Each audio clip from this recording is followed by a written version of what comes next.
England की एक लेखक थी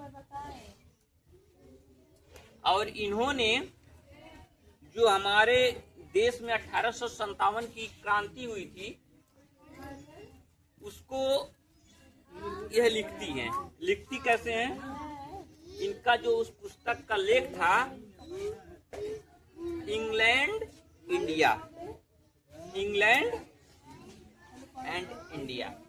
यह आपने इस पुस्तक के विषय में यह लिखती हैं भारत और इंग्लैंड के बीच में जो संबंध थे उस चीज को यह बहुत अच्छे से प्रकाशित करती हैं। इंग्लैंड की यह एक लेखिका थी और इन्होंने लिखा क्या बेटा कि इंग्लैंड भारत में व्यापार करने के लिए गया था। इंग्लैंड भारत में व्यापार करने के लिए गया था, लेकिन उन्होंने व्यापार न करके उन्होंने अपना स्वामित्व स्थापित कर लिया। अर्थात वहां व्यापार नहीं किया भारत में, और इंग्लैंड ने भारत में जा करके अपना स्वामित्व स्थापित कर लिया, मतलब वहां अपना राज्य स्थापित कर लिया। अब इंग्लैंड इस तरह से सोच रहा है कि वह सोने की चिड़िया जो भारत है उस पे अपना राज्य स्थापित रखे, उसे छोड़ने की इच्छा नहीं है। लेकिन भारत की जो जनता है वह इंग्लैंड को, भारत के ऊपर जो राज्य कर रहा है इंग्लैंड, उस राज्य को समाप्त करना चाहता है। यह इंग्लैंड की पहली महिला थी एनी बेसेंट जिन्होंने इसका प्रकाशन किया, और जब इसका प्रकाशन होता है तो पूरे इंग्लैंड में तहलका मच जाती है। कोई पहली ऐसी औरत है इंग्लैंड की जो भारत और इंग्लैंड के रिश्ते को दर्शाती हैं, बताती हैं, लोगों के बीच में लेकर के आती हैं। और वह भारत को निर्धन बनाने का, निर्धन का मतलब समझते हैं गरीब, भारत को गरीब बनाने का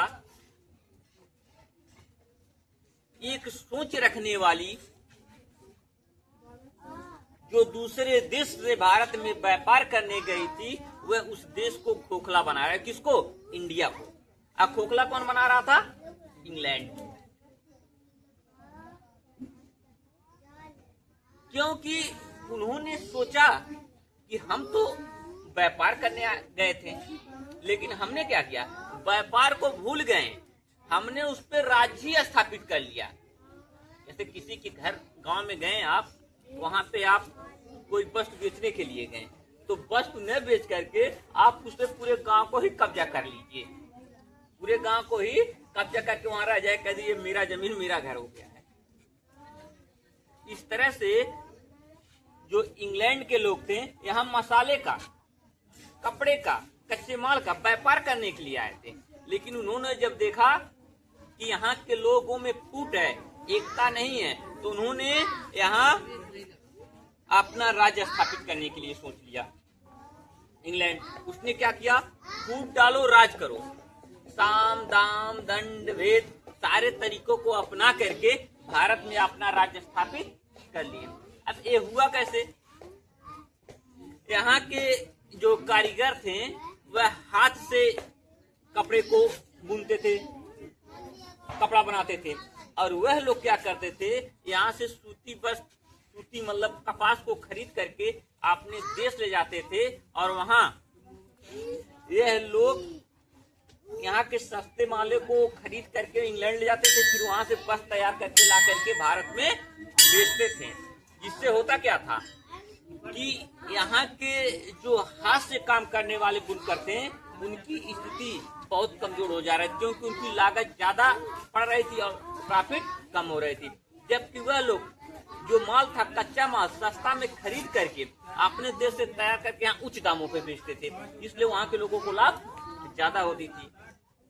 जिससे यहाँ के लोगों को समझने में जो उद्योग धंधा था वह अच्छे तरह के, टिकाऊ, मजबूत, सुंदर न होने के कारण यहाँ का उद्योग धंधा प्रभावित होने लगा, और धीरे धीरे यह लोग हमारे देश में